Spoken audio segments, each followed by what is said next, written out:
Salutare tuturor și bine ați venit în 2018. Eu sunt Minoru și vreau să începem anul cu ceva care este cu adevărat special. Este vorba despre cel mai bun starter kit de direct Lang & Hale pentru un început de 2018 așa cum trebuie. Despre ce este vorba, vă întrebați? Este vorba despre noul Aramax Power.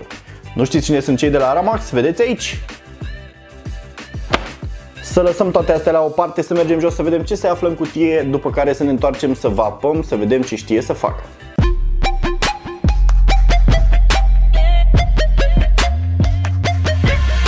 Acum că am ajuns la birou, haideți să vedem cum arată această cutie, ce reprezintă și ce se află înăuntru. În partea din față vedeți o imagine destul de sugestivă împreună cu logo-ul Aramax, numele dispozitivului care este Power, câteva specificații. Da, acest dispozitiv are o baterie de 5000 de mAh și dă constant 55 de W. Pe partea din dreapta avem aceleași specificații. Pe partea din spate găsim foarte convenabil instrucțiuni despre cum să montăm rezistența, cum să blocăm atomizorul, cum să-l încărcăm, dar nu sunt doar aici prezente. Este un dispozitiv care are o placă de bază și automat o grămadă de safety features. Ce să mai? Haideți să vedem ce se află în cutie. Ambalajul este simplu, nu mai avem nimic în cutie, dar acum începe partea interesantă. Înainte de a scoate acest sleeve, aș vrea să vă spun că are niște informații foarte interesante și, din nou, va trebui să începem cu prima. Acesta este un dispozitiv TPD compliant, dar menționează că este TPD compliant cu ajutorul unui limitator TPD. Instrucțiuni de asamblare, iar pe spate vom găsi funcționalitatea LED-urilor de pe butonul de Power. Odată ce dăm sleeve-ul la o parte, vom găsi în partea dreaptă starter kit-ul Aramax Power, un mod foarte mare la prima vedere, dar veți vedea că nu este așa. Găsim o rezistență de schimb, pentru că una este deja preinstalată în atomizor. O rezistență dual coil de stainless steel 316 la 0,14 ohm. Din nou, aveți grijă, acesta este un dispozitiv de direct Lang & Hale. Un D-Type bandul care, bineînțeles, va veni pe dispozitiv. O-ringuri și garnituri de rezervă. Un cablu de încărcare pentru 2 amperi, pentru că acest dispozitiv știe Quick Charge cu 2 amperi. Iar în acest pachet, poate cel mai important lucru pentru noi vaporii înrăiți, se găsește un adaptor împreună cu o cheiță. Vă voi arăta foarte curând când ajungem la mod despre ce este vorba. Nu în ultimul rând, în partea de jos, sub sleeve, vom găsi un D-Type manualul de instrucțiuni în toate limbile posibile. Eu zic să le punem deoparte și să trecem la ce ne interesează cu adevărat, la mod și la atomizor. Acest dispozitiv, la prima impresie, este unul masiv, are un diametru de 28 de mm. Trăsăturile lui specifice sunt butonul foarte mare și confortabil montat pe baterie într-un loc unde este nativ să ții mâna pe el, iar pe partea din spate mufa de încărcare micro USB cu încărcare rapidă pe 2 amperi. Atomizorul, un atomizor de 28 de mm, după cum puteți vedea, are niște chestii foarte ciudate în tank. Este un atomizor top airflow. O chestie care mie nu prea îmi place este că airflow-ul, deși este reglabil, nu este clicky și va fi ușor de mutat de pe poziție. Are un drip tip 510 care este proprietar, nu merge schimbat. Și acum haideți să-l demontăm să vedem ce se află aici. La prima impresie zici, frate, eu ce fac cu ăsta? Nu merge să pun nimic altceva pe el. Dar vom vorbi despre asta în câteva secunde. Atomizorul, în partea de jos, are o rezistență ca cea pe care v-am arătat-o mai devreme. Dacă încercați să o scoateți, nu va ieși. De ce? Pentru că ea este ținută în loc de acest capac care are un sistem de protecție pentru copii. Va trebui să apăsați pe el și să deșurubați. După cum puteți vedea, acesta este capătul și partea de sus a rezistenței. O să împingem și a ieșit cu totul afară. Uitați-vă cât are rezistența de 0,14 ohm. După cum puteți vedea, are foarte multe orificii pentru wicking și aer mai mult decât suficient. Pentru a vă prezenta în detaliu acest atomizor și în același timp cum să-l puteți face să fie de 5 ml din nou, o să vă rog să fiți atenți la mișcarea pe care o fac eu. Puneți atomizorul pe masă, țineți de sticlă și trageți în jos. veți obține ceva de genul acesta. După ce faceți asta, puteți scoate sticla.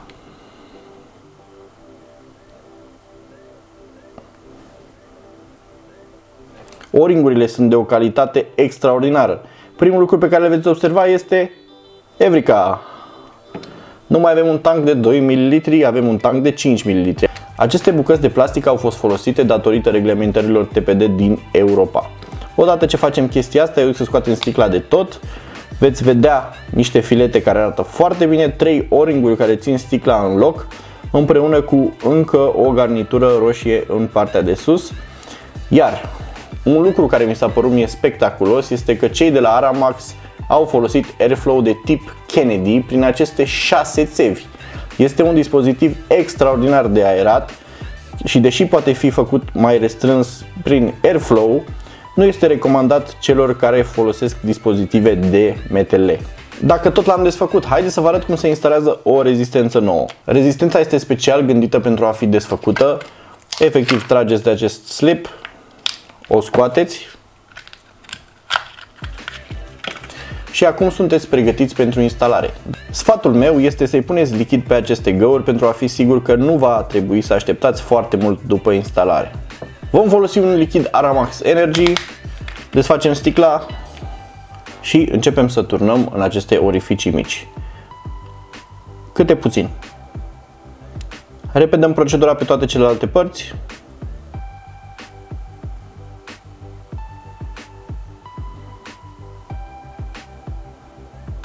Chiar de mai multe ori dacă este nevoie. Asta a fost tot. Eu zic să asamblăm atomizorul nostru din nou.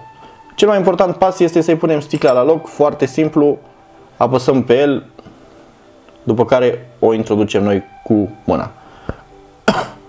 Luăm rezistența, o introducem în orificiu până face click, ea stă și acum atomizorul este pregătit să fie instalat pe baterie.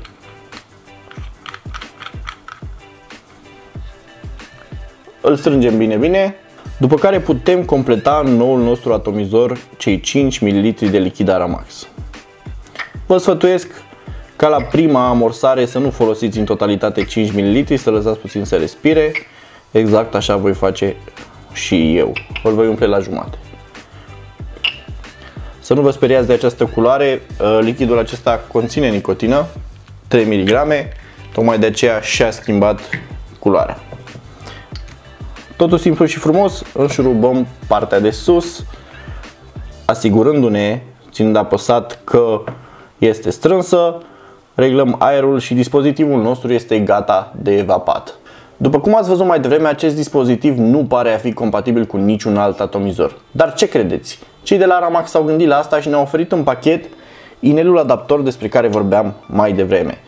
Acest inel adaptor face exact ceea ce trebuie și asta înseamnă să ne ofere cu o conexiune de tip 510 la o baterie de 5000 de mAh. Că îl șurubăm repede, aveți grijă să nu îl șurubați foarte strâns. Cu ce atomizor aș putea să vă exemplific eu mai bine, dacă nu cu un Sherman de 28 de milimetri.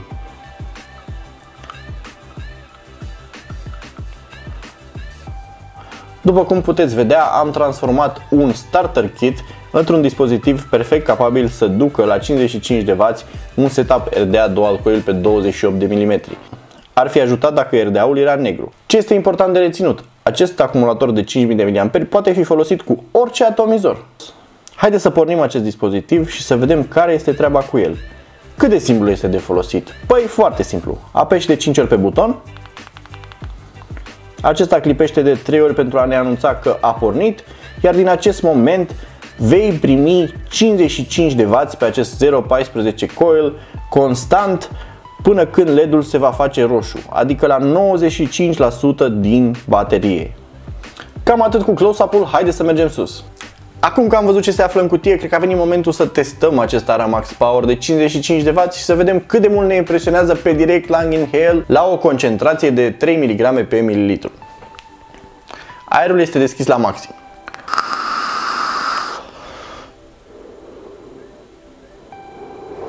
Producția de nori pentru un dispozitiv starter kit este într-adevăr impresionantă și nu vreau să vă mai spun despre flavor. Haideți să păstrăm părerile personale pentru la sfârșit, să vorbim despre plusuri și minusuri. Ca plusuri, prețul. Vreau să încep cu prețul. Acest dispozitiv este, din punctul meu de vedere, cel mai ok starter kit raport calitate-preț pe care îl poți cumpăra în anul 2018. Prețul lui de raft ar trebui să fie 175 de lei. Și ce primești pentru asta? 5000 de mAh, 55 de W constanți până la 95% din baterie.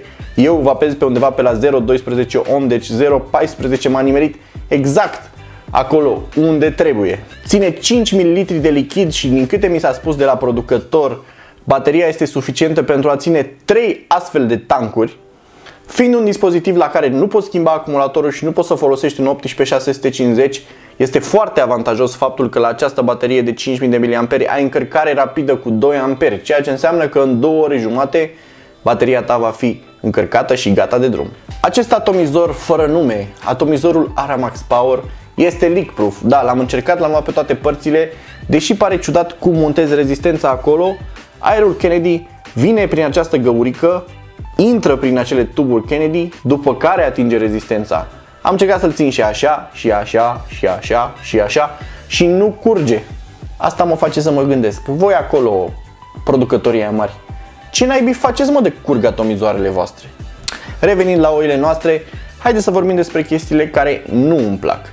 Este un dispozitiv destul de butucănos. Nu atât de greu și surprinzător foarte ușor de ținut în mână, dar prima impresie te sperie un pic. O să zici, mamă, trebuie să țin asta în buzunar toată ziua? A doua chestie, care pentru vaporii avansați s-ar putea să fie puțin ciudată, este că nu poți folosi propriul tău muștuc 510 și că ar trebui să folosești unul standard. Întrebarea este, dacă îl spargi, de unde cumperi altul? Vroiam să precizez că prețul unei rezistențe va fi undeva până în 20 de lei. Pe mine personal, pentru că sunt un vapor de direct lung inhale avansat și vapez în jur de, nu știu, 25-30 de ml pe zi, m-a ținut cam o săptămână și o zi. Dar pentru un vapor începător nu cred că vor fi probleme de genul ăsta și te poți aștepta ca o rezistență care va costa până în 20 de lei să te țină în jur de 2 săptămâni. Încă o chestie care nu îmi place, dar nu este un showstopper, este acest airflow, care se reglează foarte, foarte ușor. Mi-ar fi plăcut ca cei de la Aramax să-i fi pus un sistem cu click ca să nu poți să dai din greșeală și, cine știe, poate să-ți iei prea mult aer și să te neci. Una peste alta, un dispozitiv de care sunt foarte, foarte încântat. Nu m-aș fi așteptat niciodată ca o firmă care are la bază vânzarea de lichid de 10 ml TPD să poată scoate un atomizor de direct lung inhale atât de bun. Se vede foarte clar că cei de la Aramax, respectiv Ritchie Group, au pus o grămadă de oameni la oaltă, au făcut o grămadă de survey-uri și au luat ce este mai bun din experiența starter kit-ului. Din punctul meu de vedere, acest dispozitiv este cu mult ca și autonomie și ca flavor atât peste dispozitivul iJustS, care este poate cu 10 lei mai ieftin, cât și peste Smoke Stick V8, care este undeva pe la 210-220 de lei. Așa că imediat ce apare pe piață, noi sperăm săptămâna viitoare, vă sfătuiesc cu dragă inimă, dacă sunteți hotărâți să faceți direct lung inhale, să luați un Aramax Power și să-l încercați. Nu veți fi dezamăgiți. Acum că am început anul cum trebuie, cu un dispozitiv pe măsură, zic eu, puteți fi siguri că vor urma o grămadă de review-uri super interesante tot restul anului. Stați aproape de noi, dați un like, un subscribe și până data viitoare vă doresc o zi cât mai frumoasă.